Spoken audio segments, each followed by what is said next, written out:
Buah-buahan masih mentah dipetikin, dibawa pulang. Dikira Mbak Gemblung ini yang menyuruh kamu.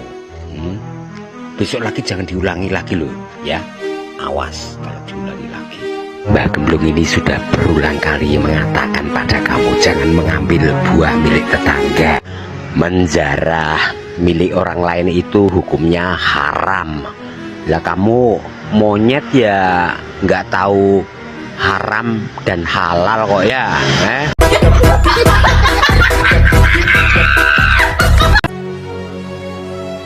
Kalau kamu mencuri buah lagi, besok kulepas kau di hutan.